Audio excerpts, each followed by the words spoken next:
Jennifer works for Infinitech as an assistive technology professional. She has been in the field of assistive technology for over 25 years and has her assistive technology professional certification. She performs assistive technology collaborations, trainings, and supports members. In the past, she has worked as an assistive technology facilitator for Northwest Suburban Special Education Cooperative, Lockport Area Special Education Cooperative, and the University of Illinois at Chicago as a fieldwork coordinator for the Assistive Technology Certificate Program. Welcome, Jennifer. And I'm Linda, your webinar facilitator. I'll be behind the scenes making sure that everything runs smoothly, as well as interacting with you in the chat. So let's get started.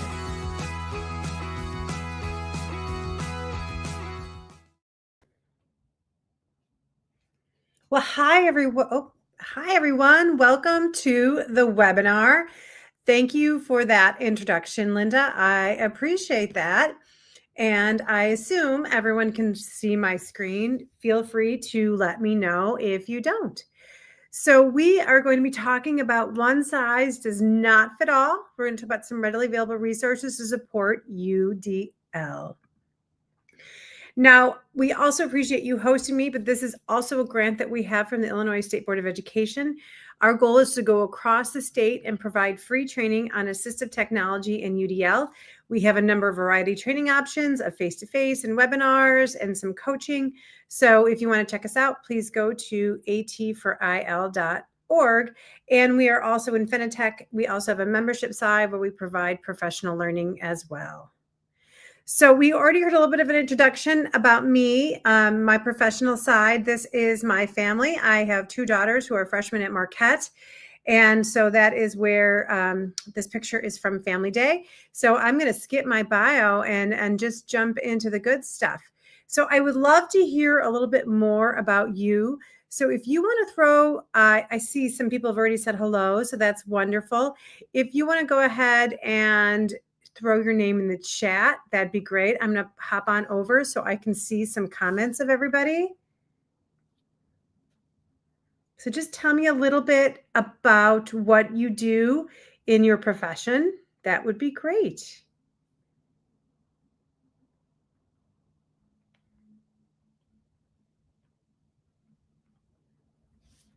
Hello, Linda. Thanks, Linda. She's helped facilitating. Amanda says hello, or just say hello if you don't want to say where you're from and what you do.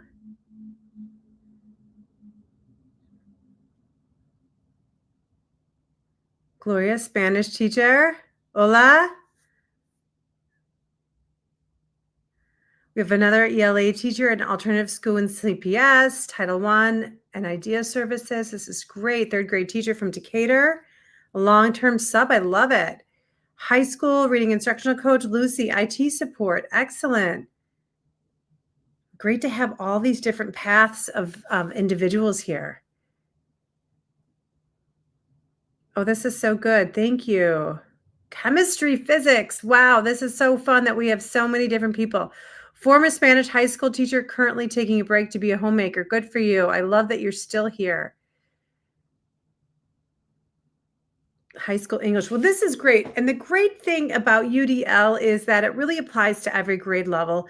And I kept it at a format where it doesn't matter if you're a kindergarten teacher or a high school teacher, you're going to be able to take some takeaways with you. Transition sped teacher, great. All right, I'm going to hop back over to the slides, but keep that coming. And then when I check back, we'll go back and take a look. But welcome, everyone. So these are the handouts. I know Linda was so kind. She shared it earlier. This is also the QR codes. The great thing about electronic handouts is that, one, we save on trees, but we also, I have inserted some live links and a whole bunch of resources. So it'd be beneficial to access it this way electronically. And as we go through the presentation, I've been known to think of a thing or two and add it afterwards. So if I add something afterwards, you're always going to have the most updated presentation available to you. So I'm going to I'm going to count to 5 in my head, and then I'm going to go ahead and continue.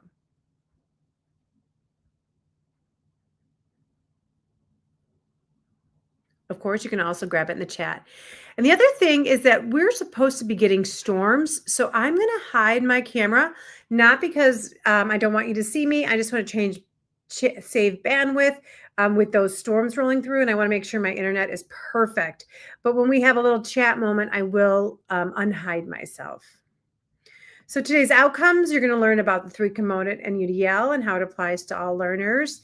And then you're going to be able to name some features of tech to support UDL, and then also some tools and strategies related to those guidelines. So let's start first with the roots of UDL before we really dive in. So UDL derived from architecture and creating accessible design. It's the idea that composition of an environment should be created so that it can be accessed, understood, and used to the greatest extent possible by all. And the goal is to have accessibility at the onset, not the retrofit. So you can tell by this picture here that really good design means it's good for everyone. I'm going to go with that assumption of everybody online has used a ramp before, whether you've used it because you're pushing a stroller, you have a cart like me going in and out of buildings all the time. Perhaps you have a bike that you use to ramp, and it was not intended for individuals, with a bike or with a stroller. It was intended for people with mobility who may need it because of a wheelchair. But we really see how it's benefited everyone. Or how many people here online, and I'm going to guess a lot of you, use a microphone and you speak your text messages or you speak into the computer. I know I'm a terrible speller and I work with kids. I say, hey, use this strategy. I show it in Google Docs. I show it on your phone, how you can spell words. Also, the level doorknob. I'm sure many of you are like me that often have lots of bags and lots of junk walking in and out of buildings. So you really appreciate the level doorknob that you can use with your elbow to open doors. And this, again, was intended for someone who needed that assistance, who couldn't grasp a typical doorknob. A few years ago, my husband changed the doorknob in our garage from a lever to a regular doorknob, and I'm still a little sad about that to this day.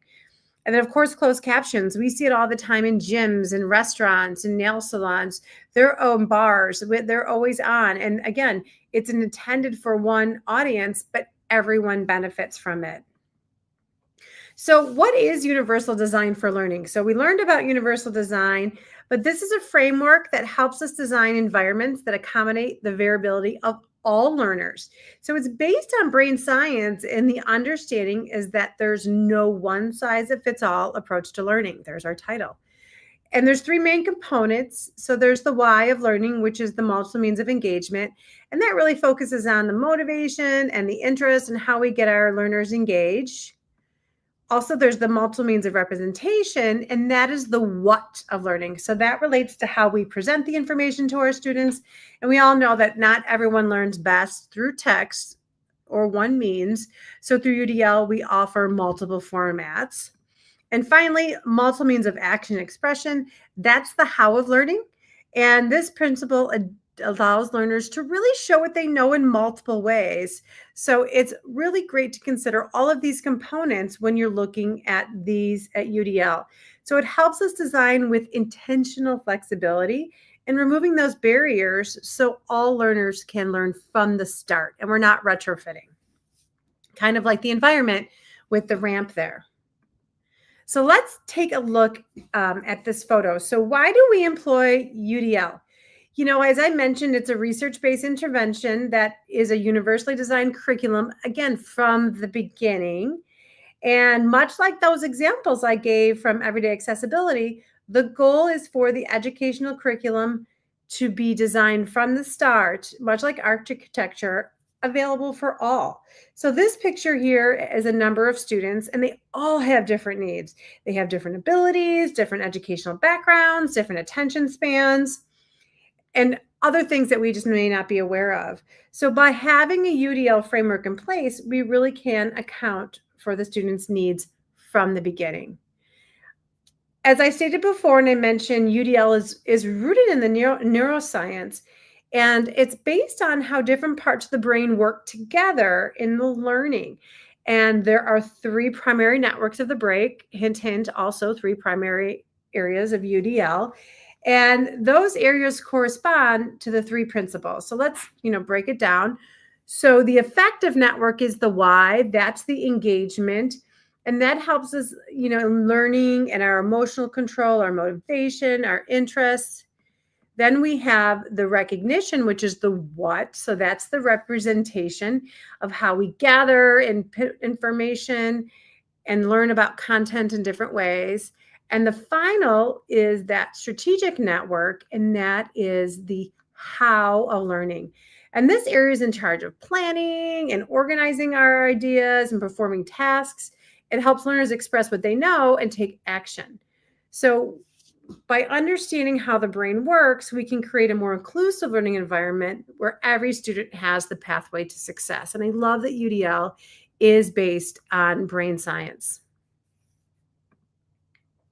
So let's take a look at the UDL framework. And now you are all practitioners. So we're going to say that a UDL practitioner believes that variability is the rule. It's not the exception. We recognize that every learner is different. And just like in that picture I showed, they're different cognitively, emotionally, physically. And this is a variability that's natural, and it's expected that there's going to be some variability. And so we can't plan for that average. We have to plan for all. We also know that there's high expectations with firm goals and flexible means. Now, the goals are always going to stay the same, but how the students get there and how they show what they know, that could vary. Another belief is that collaboration is the key to authentic and innovative problem solving. Now, UDL isn't something that happens in a little room or isolation. It really thrives on the culture of collaboration with colleagues and students and families and everybody working together to create an inclusive environment. And all students will become expert learners if the barriers are removed. And that really is the ultimate goal of UDL, to help our students become expert learners where they're motivated, resourceful, knowledgeable, and they're strategic in their activities in showing what they know. So we can reduce those barriers so students can have access and they can thrive in that classroom. So I mentioned that variability is the rule. So let's take a look at this slide here. And I want you all to kind of plot yourselves on this. And I know we're not together, but I want you to kind of take a moment and see if you were in a class, a graduate level class, no less, a molecular biology. Now I kind of picked the hardest one possible. Some of you may be jumping for joy. Some of you may be grumbling like this sounds terrible. So think in this environment, where would you plot yourself in terms of interest, persistence, self-regulation, perception, language and symbols, physical action, communication, exec func? So I'm going to give you a minute. Would you kind of plot yourself low in some areas, average in some, high, all low, all average, all high? Go ahead and type in the chat, and I'm going to bop on over there so I can see the chat as well.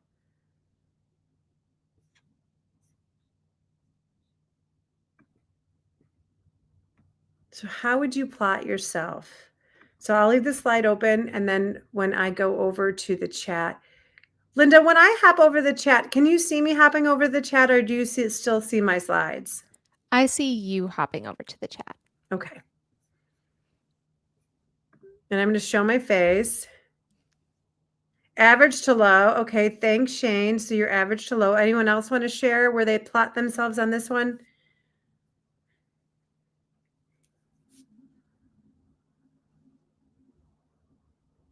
Maybe you're just not interested. You don't even want to plot yourselves. And hey, that's okay too.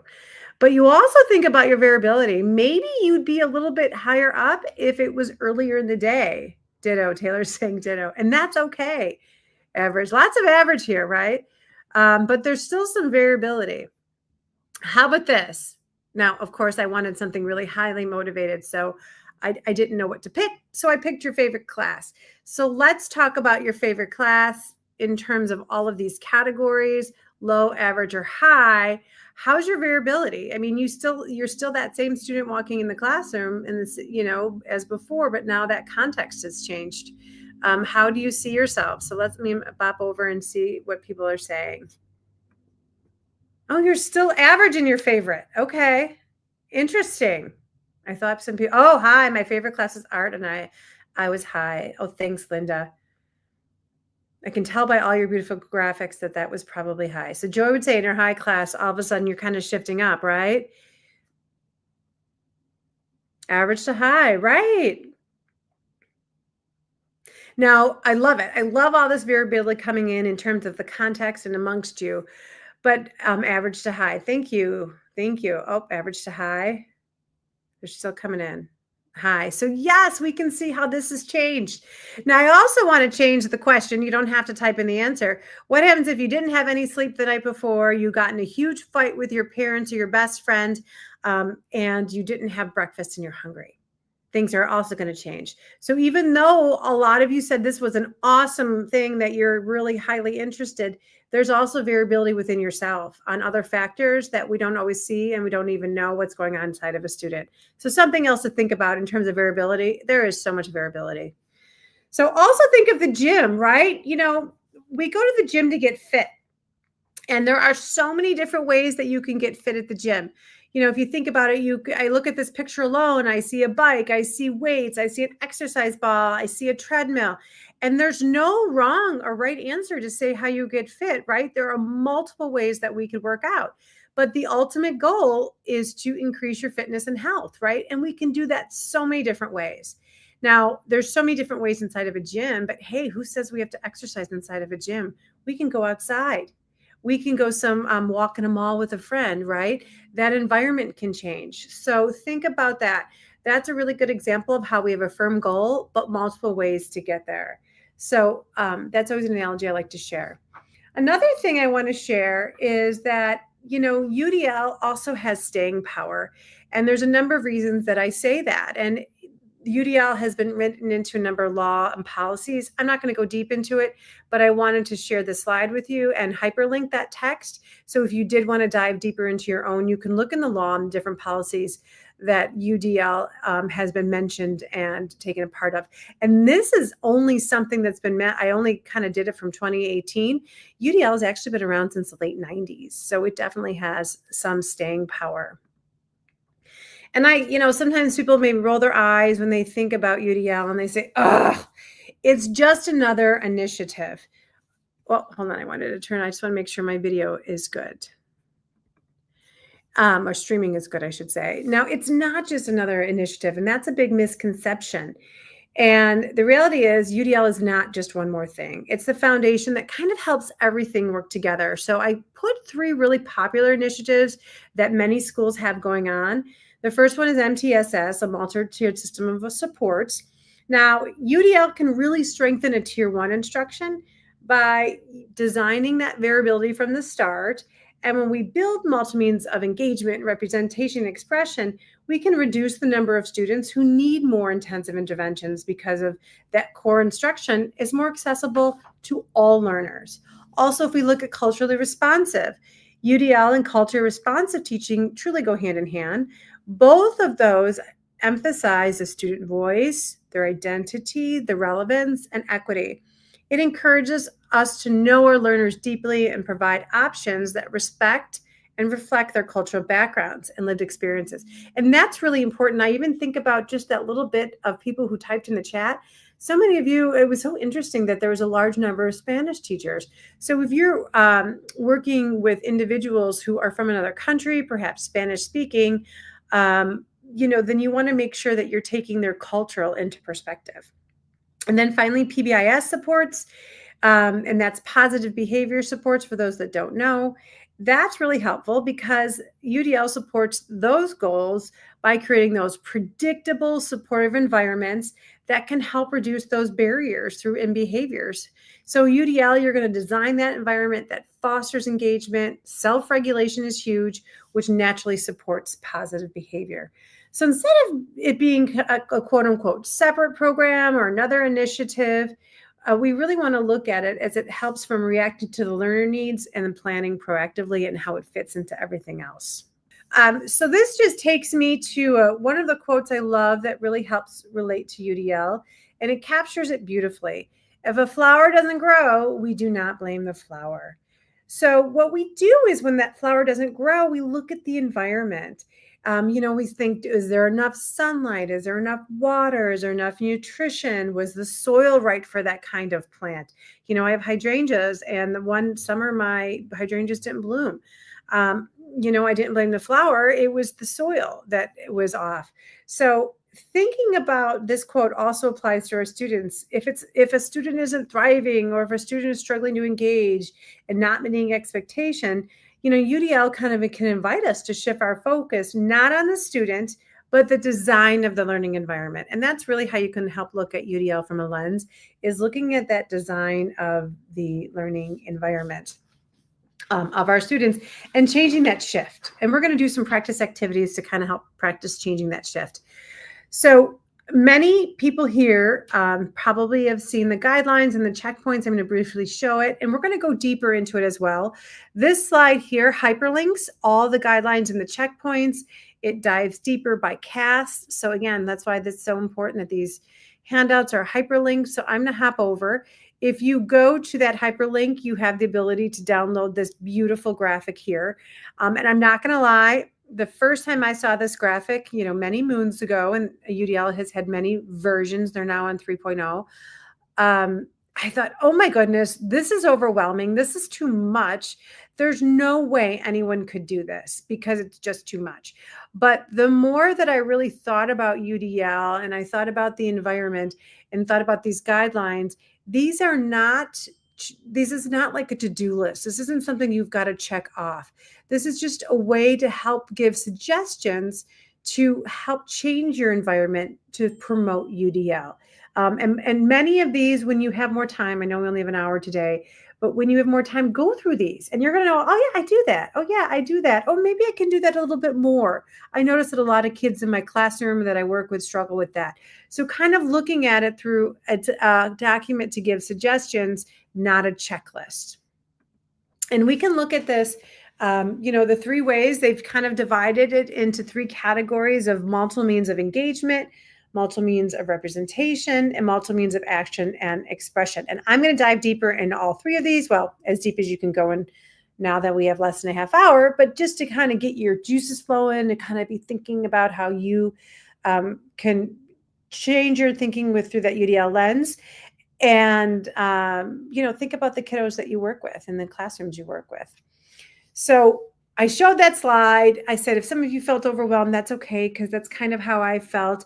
So one thing I often get is, oh my gosh, where do I even start? There are so many things to consider. So what I say is the good news is you don't have to redesign everything overnight. And that would be ridiculous if you even tried. So a great place to start is really just identifying the barriers that you're going to walk into tomorrow or that first day of school after summer is over. You all probably can guess, I'm going to have struggling readers. I'm going to have kids that have struggle following directions. I'm going to have kids that struggle with emotional regulation, right? Instead of saying what's wrong with that student, we're saying what's getting in the way of that student being successful. So some things could be, I kind of gave those examples, maybe rigid materials, maybe kind of only offer text as a form of providing information. So how can we do visuals or audio? Also think maybe I can provide different ways for them to respond. Like some kids could draw or they could do something else. And also maybe if they're having a lack of relevance or, interest in it, I can kind of make it a little more relevant. So once you identify that barrier, you can choose to remove it. And it might be something small, like adding text to speech, or just making a choice board.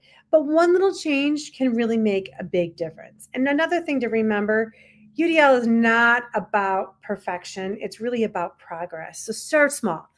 My suggestion would be pick one thing that you learned today that you can implement the next week.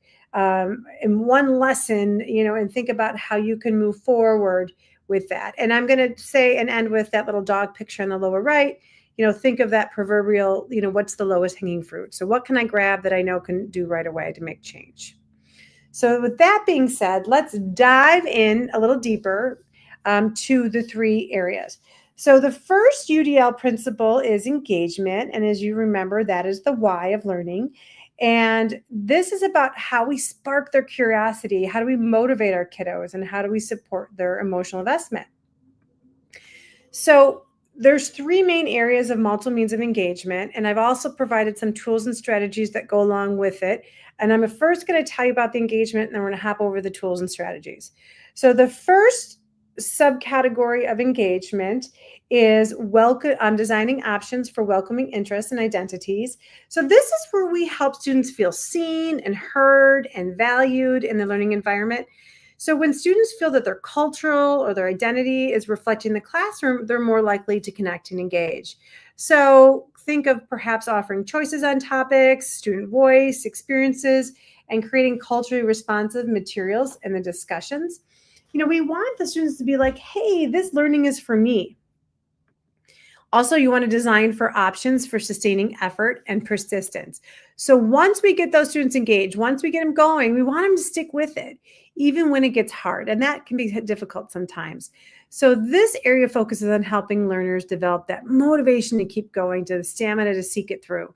So a couple things could be clear goals and expectations so they know what student success looks like, peer collaboration to work with others, frequent feedback and celebrations of progress. Think of those assignments that you've given students where they have gone completely down a rabbit hole in the wrong direction, but you didn't give them feedback until the end. So kind of keeping on top of them can be helpful. Design options for emotional capacity. This is really about recognizing that learning is also emotional. We bring our whole selves to the classroom, and I kind of mentioned earlier about how stress or their anxiety or their confidence or their past experiences can make them feel. How did you feel when I said you had to, be part of a graduate level molecular biology class versus your favorite, right? Your emotional state's going to be really different walking into there, or your parents fighting, or if you're hungry, or if you have anxiety. So when students feel really emotionally safe, they're more likely to take those risks and to be engaged. So, I just thought engagement was about, when I first learned about this, if they like it or not. So clearly it's not. It's more about making it meaningful and relevant and emotionally supportive. So this hyperlink here is going to take you to a Google Doc that I created. And I put the different check marks in there, and underneath all of those, if you look at the the little graphic organizer, the three colors, there are different subcategories even deeper. So I broke it down even further. We only have an hour today, so I couldn't go super deep, but I wanted to give you a bunch of tools and strategies. And again, I bet you use a whole bunch of these as well. And I'm really good at technology, right? But I have to say, technology is not the only way UDL can be implemented.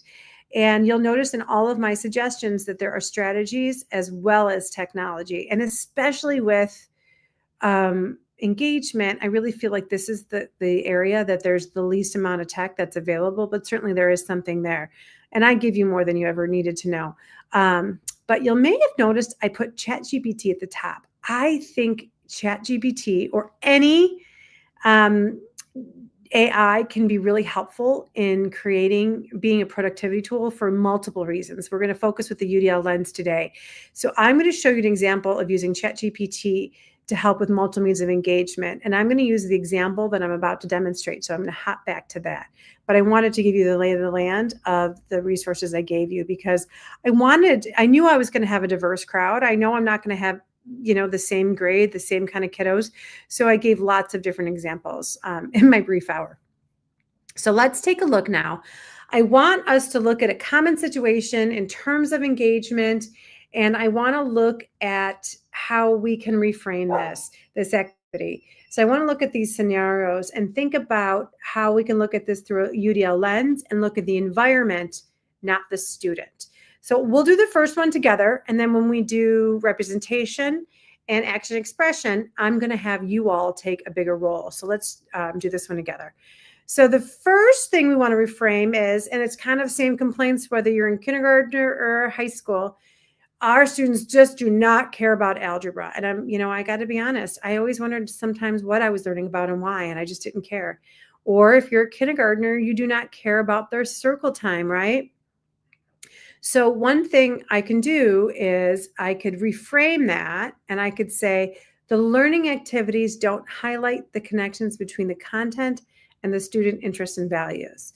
So I need to change that environment. I need to change that activity. So it's not that the students aren't interested. it's in that I need to help with engagement. So I need to make that more relevant. So how can I make those learning activities and remove that barrier so I can highlight the connections between the content and the student interest and the values? So I am going to actually, I fibbed and I said, I said we're going to do this one. How about this? How about I'll have you answer this question.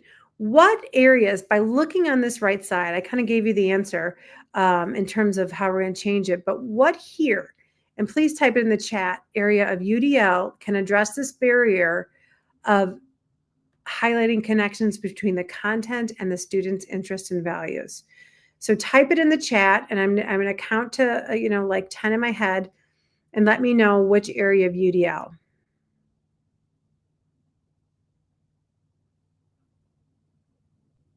Would it be welcoming interest and identity, sustaining effort and persistence, or emotional capacity?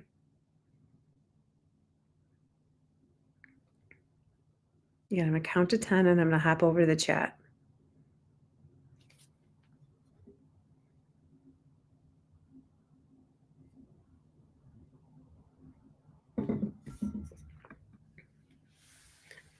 Welcoming interest and identity. Great job. I should have had you do it for me from the get-go. That's great. Welcoming interest and identities. Great job, everyone. Great job. You're right. Welcoming interest and identities. You guys got it. So now I'm going to hop over to ChatGPT, and this is one of the tools I list. And really, you can use this for any of the areas. And you're going to notice that if I'm helping with representation, or if I'm helping with action expression, it's also going to help with engagement. They're all interrelated. And this AI tool I can use for all areas. So I'm going to type in the prompt, how can I increase engagement through a UDL lens when I'm teaching, this is going to be super generic, high school students algebra. And look at that, I told you I was a bad speller. It's not the greatest prompt, but I wanted just to get something out there similar. So within seconds, look at this. Offer choices in how the students engage with problem. Connect math to world context, such as budgeting, sports, stats, music, streaming trends, or social justice. Build in checkpoints to keep kids motivated. And then it gets into representation, how I could do it through all different areas. Isn't that amazing? And then let's say I wanted to dive deeper into real world connections and music trends streaming. Can you provide examples of a lesson on with a UDL lens on how music streaming trends and algebra connect? And here's a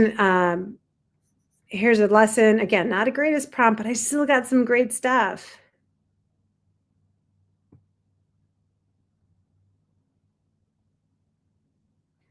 So there, I'm letting you read it. But isn't that great? And you can continue to have a conversation and dive deeper. That's just one example of that, of how you can, really help with engagement, because engagement's kind of one you can struggle with, especially with, how do I make this task that isn't super, rah-rah fun, really engaging? So I think that's a great use of technology. And of course, I gave a whole bunch more. Okay, so let's talk about the what now. The second principle is UDL is representation, and that's the what of learning. So how can we present content information that is accessible and meaningful to every learner? So we can design options for perception. So when we look at this, we can look at how can we think beyond that printed text or spoken word? So some strategies could be text, audio, visuals, text-to-speech, capping, contrast, adjustments, making it larger or smaller, changing the size, the color. Also, we can design for language and symbols.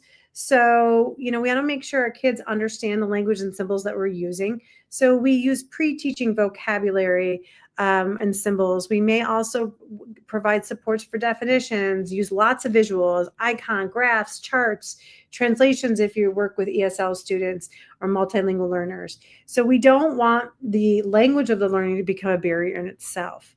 Also, we're going to design options for building knowledge.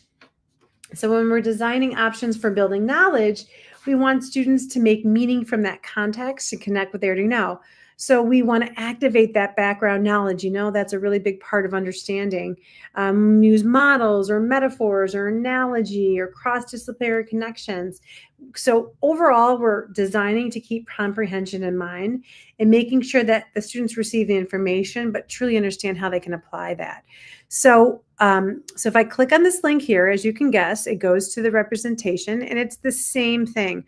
I provided the perception and all of the details, the language and symbols and all of the details, and then building knowledge and the subcategories, and then strategies and how you can do that. So if you know right off the bat that I have students who need clarification with vocabulary and symbols, how can I use that? What are some strategies and tools that I could use? So I gave you some on the right-hand side. One of the resources that I gave you that is great for engagement, for multiple means of representation and multiple means of engagement, action and expression, is something called Read and Write for Google. Probably many of you use it. It's a free tool. It's free for teachers forever. It's free for students for 30 days to trial out. It has a number of features. I wish I had more time to show them all to you, but I'm just going to demonstrate in this moment here how this can change the multiple means of representation. So if I want to have it read to me, I can have it read out loud.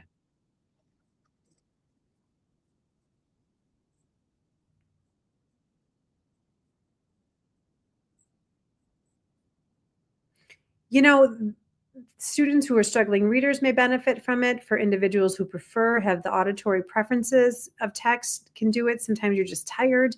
You can do that. I can also use a dictionary that will tell me. I can have that dictionary read out loud.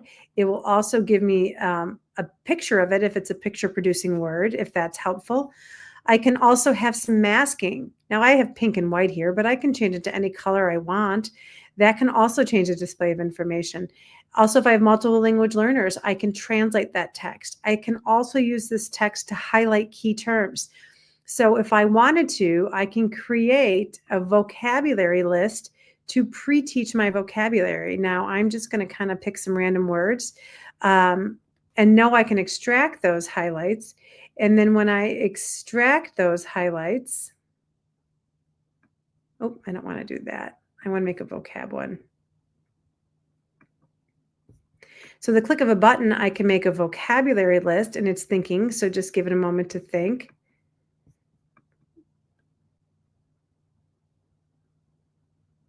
I don't know why it's making me sign in again. I use it all the time, but today's just one of those tech days. I think it's the storms.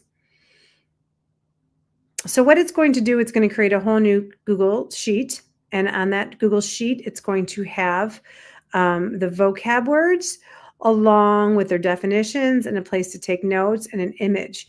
So for the sake of time, I'm going to come back and check, because I'll let you know a little secret. I'm not patient. Maybe because I didn't select that. So we're going to be a little impatient, and I'm going to do something you're not supposed to do, but you're supposed to not click again, but I'm going to click again. See if it does it this time. So it's waiting to make that connection. But I really want to show it to you. Oh gosh, we'll come back to it. Okay, but it will make a vocab. Oh, here it goes. We'll try one more time. All right, well, I think I'm just going to give up. All right, but it is real. Oh, here it did. I just don't have the patience. Okay, so here's my lack of patience coming through. The vocab list. So here it is with the click of a button. And I think sometimes when you're connecting with like a presentation, it slows things down. So it gives me my word. It gives me vocab. Maybe I just want one vocab word, so I'm going to delete those. And then I can have symbols if I wish, and I can take notes. So this is a great way to pre-teach vocabulary with the click of a button, extract meaningful words that are hard for kids. And that toolbar does so much more. But that's one of the tools of multiple means of representation is tools and strategies. Or throw in ChatGPT, what are multiple ways to do this? Or create a video on this PDF so I can have multiple means of representation. Or create a slideshow on this PDF so I can have multiple means of representation. Or create an audio file. Or create it as a podcast. So many different ways you can use technology. So let's do this together. I want you all to reframe this, but maybe some of you have your handouts open and you already know the answer, and that's okay. I just consider you being resourceful if you look ahead. How can we reframe this with a UDL lens to reflect the environment is the barrier, not Jimmy? So if Jimmy could read better, he'd do much better in social studies class.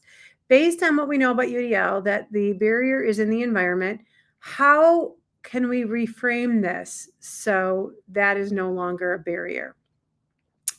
I am going to hop over in about 5 seconds, so I'll let you read this and think about it, and I'm going to be looking for the answers in the chat. How can we reframe this?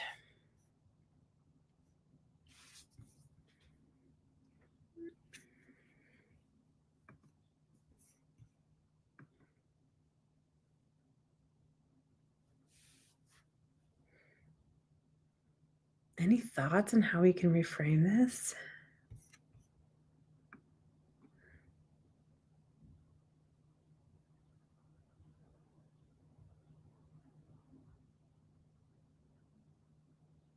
And that's okay. I get it. It's late in the afternoon. God bless y'all for being here. I will give you the answer. So let's hop on back over. So the design of the social studies class only provides students with one option. That's reading a textbook, right? So it's really the design of how we're providing the information. So we can provide audio, we can provide a video, we can provide a recording of it. So based on what we learned, what area can the design change? So what are we changing here? And you all did such a great job last time, and I have no doubt you're going to do a great job this time. So throw it in the chat. What area can address this barrier?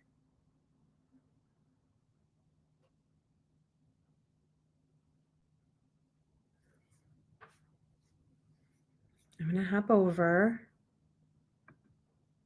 Language and symbols. Yep. Any other answers?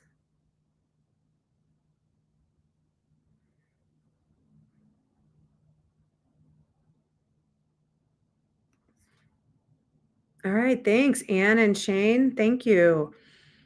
So this one, I actually can say could be perception and it could be language and symbols because we're changing the display of the information and we're supporting multiple ways by adding that audio. But then I think that it could also be language and symbols because we're clarifying that vocabulary and then we're also supporting that decoding of text. So you can see how one little shift really helps that representation a lot as well. Great job, folks. Okay, let's go to our final area, which is multiple means of action and expression with that. And when we're looking at, I call this category a lot, the show what you know. Our students really do have a lot of information and knowledge to share with us, and we need to be flexible in the way that they convey that information. And I love this quote, for fair selection, everyone has to take the same exam. Please climb that tree. So we know how ridiculous this cartoon is. But let's think about this kind of happens a lot inside the classroom. Everyone has to take the same test in order to show what they know. And we shouldn't always be doing that, much like we should not be asking all these animals to climb the tree. Based on this image, only one is going to do well. So let's take a look at multiple means of action and expression. And I want to take a look at this through the lens of UDL. So when you have an assignment such as writing a 3-paragraph essay on the life cycle of butterflies, if I look at that through a UDL lens, I look at that as 2 assignments. So the first assignment is the life cycle of a butterfly. But then I also said you have to write a 3-paragraph essay about the life cycle of a butterfly. I see that as a second assignment. I see that as 2 separate assignments. So instead of saying you have to write a 3-paragraph essay about the life cycle of a butterfly, Maybe the goal is to write a 3-paragraph essay, and that's perfectly fine. But maybe you write your 3-paragraph essay about elephants or rhinoceroses or bunnies. And when you have your 3-paragraph essay, and it doesn't matter if you're writing about what animal, but it's about an introduction, it's about supporting ideas, it's about conclusions. You're always going to have those elements. So you're not changing the goal, you're just changing, you're giving some choices to help with engagement. And also, some kids may want to write it out. Some kids may want to type it or use their voice. And we're going to provide all of those options. So that is one assignment. Now, the second assignment was, when I look at it through UDL lens, was the life cycle of butterflies, right? Well, you don't have to write a 3-paragraph essay to show me. You can do it through a slideshow. You may have some kids that want to create a poster. Some kids may want to pull out the arts and crafts, which is like my worst nightmare, but some kids love that with the noodles and the paper plate and all that good stuff. And then some kids may want to actually write that 3-paragraph essay. And if they do, God bless them, let them write that 3-paragraph essay. Or maybe they want to voice type or type out that 3-paragraph essay. So really think this is a great way to offer choice in terms of firm goal, flexible means. And that is the multiple means of action expression. That is the how. So how can our students show what they know? That is the strategic network. So diving a little deeper, I gave some tools and strategies, and I'm going to demonstrate one after we go through the 3 main areas. So you're going to design for options for interaction. And when you're designing for options for interaction, you're going to offer choices like keyboards or speech to text or any alternate input voices if they need assistive technology. Also provide flexible ways to complete that task, whether it's digitally or hands-on or collaboratively. Also, design options for action and expression and communication. So have them offer multiple options to demonstrate what they've learned and then what they've gone through. So allow them to create a video, allow them to build a model of something, like all those different examples I showed of the butterfly as well. So throwing that value on showing diverse ways to do that, you value knowing, showing what they know.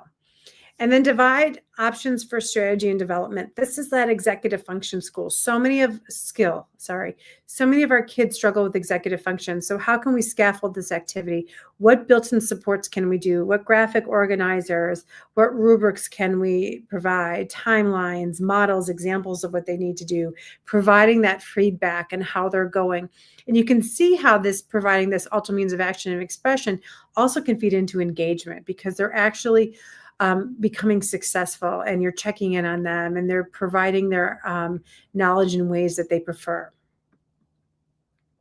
So let's do this example. I'll give you a little leeway since it's late. If Susie had better handwriting, she would do better in her language arts class. So how can we change this with the UDL lens and think about how the environment is the problem, not Susie? So reframed it, the design of the language arts class only provides students with one option, which is handwriting, for demonstrating the knowledge, right? So what area can address this barrier? What of these 3 areas of redesigning can be helpful?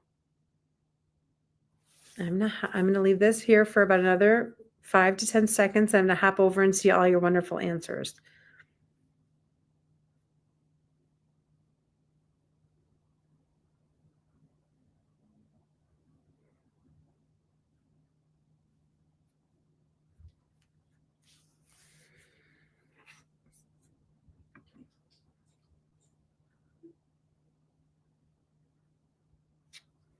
Yeah. Expression and communication, interaction. I think it's all of it too, right? I think by adjusting all of it can be helpful. So give her alternative ways to express her knowledge. Text. Yeah, these are all great ideas. Expression and communication. I think really looking at all of these, the interaction, how is she interacting with that piece? So maybe she's typing or voice typing, or maybe she's creating a slideshow or a video to show what she knows. But then also helping with that strategy development of progress monitoring or scaffolding or setting goals can also be helpful. So this is another one I can see all 3 to really be helpful with that. So those are the 3 areas. Oh, I didn't show you the strategies. Hold on, let me go back. So now that we went over that and practiced this, again, here are a whole bunch of tools and strategies that you can go over to play with this. And again, I actually do this in an all-day class, and it's super fun because we spend more time with the tech, but an hour just doesn't lend itself. So I picked tools intentionally that can be used by a vast audience and for lots of reasons. And this is a tool that I absolutely love. Throw in the chat if you use Book Creator and how you use it, because people are so creative. This is a tool that there is a free side and a paid side, and you can get quite a few books for the free side. And the reason I always show this is because you can use this tool with a kindergartner, or actually you can use this tool with a preschooler all the way up to high school level. Because it's really about what the content that you put in. And I don't know about you guys, but I'm tired of learning new tools. So this tool is so simple and easy to use, and it can be used for anything, and it can help with all 3 areas that we just learned. They have templates blank books you can make. They have templates that you can choose.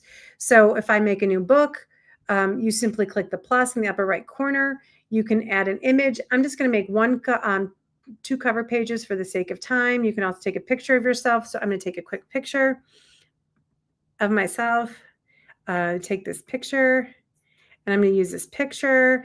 And kids love to write all about me. So I'm going to type text, and I'm going to say all about me. Now you'll notice I can also use a microphone. So if I want to use my voice, I could use my voice. There's also translation tools already built in, tons of UDL supports.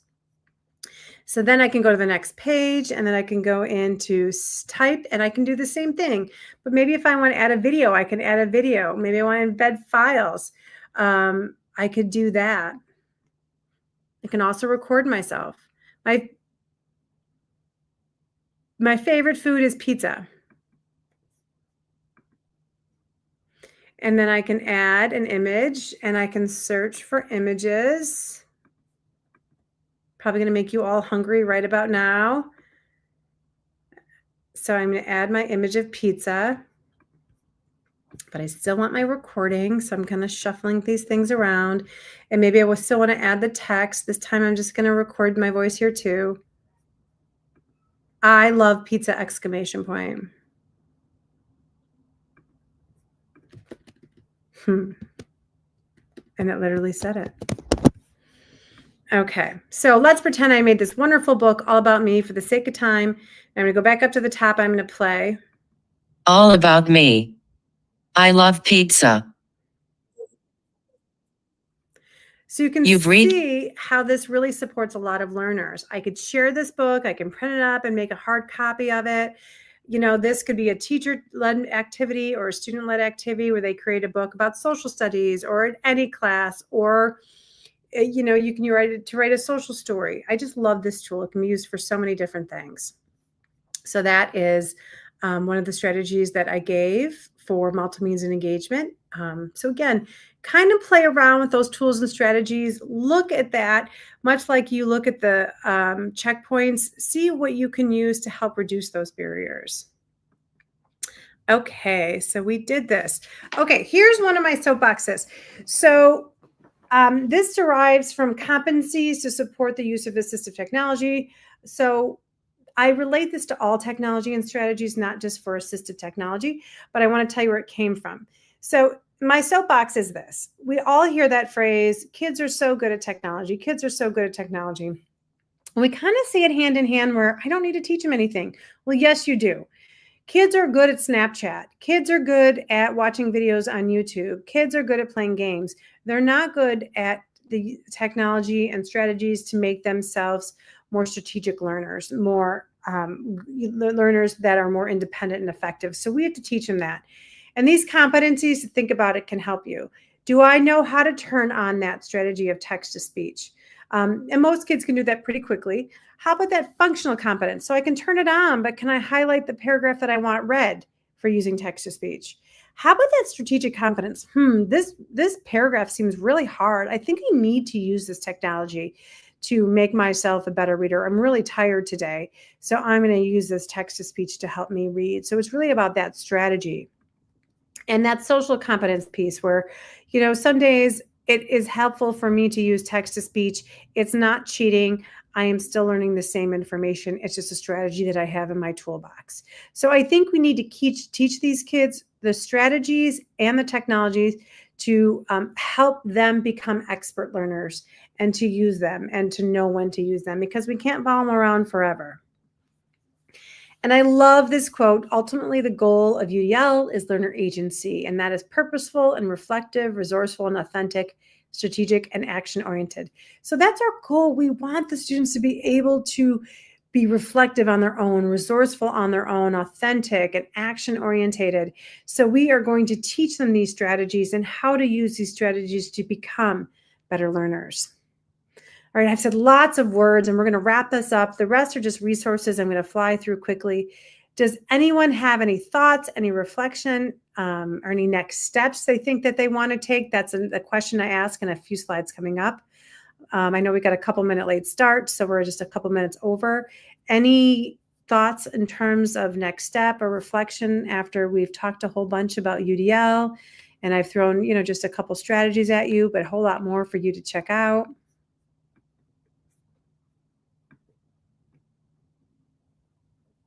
Oh, great. People are using Book Creator. Great for Spanish, reading skills. Yes, it's super fun. It works well for all students. Great. And people are using Book Creator. I'm excited to think about the multiple methods to help students. Yes, it's really, whether it's the UDL guidelines or the guidelines I gave you with tools and strategies, check it out. It's not a checklist, just some suggestions to use to help remove those barriers.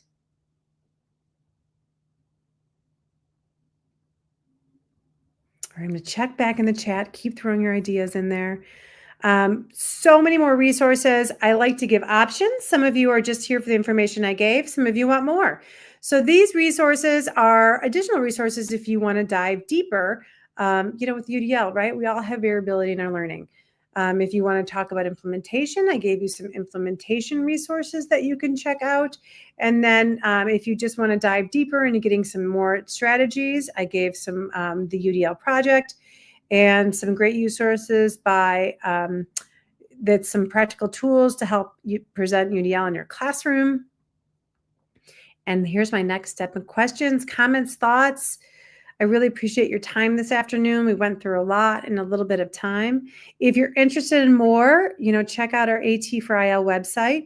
And we'd be happy to come to your district and provide a half day or all day training on UDL. And then we can have some more fun and try out the tools. Well, while we wait for people to kind of trickle into the chat here, I just wanted to say, Jen, first of all, thank you so much for joining us today. This was such a wonderful webinar with so many great resources. And I did want to mention just a couple pieces of housekeeping. And then the last thing I wanted to mention is that if you are interested in hearing more about UDL, of course, reach out to Jen, reach out to Infinitec, but also we just did an episode on our podcast with someone from CAST, which is the organization that developed UDL and continues to kind of champion it forward. And so I put the link for our podcast in the chat as well. If you want to go and listen to that episode with Neil Albero, we had a really good chat about UDL. So that's just one more resource that we can provide for you in your journey for UDL. And otherwise, Jen, is there anything else that you can think of before we? Thank you. Check out the podcast. That's great. Many of the resources embedded today came from CAST. They're the creator of the guidelines. Check out their website. And of course, all the great resources that Linda mentioned too that they provide. So thanks for your time. We know time is special. So we appreciate you sticking with us. Absolutely. Well, if there is no one else in the chat, I'll give it about 10 seconds for anyone who wants to pop in. Otherwise, we'll go ahead and let you guys go today. Jen, thank you again so much for joining us. It's been a pleasure. And adios for so many of my Spanish speaking. Yes, that's so true. All right. Well, we'll have a great rest of the night. Goodbye, guys. See you soon. Take care. Bye-bye.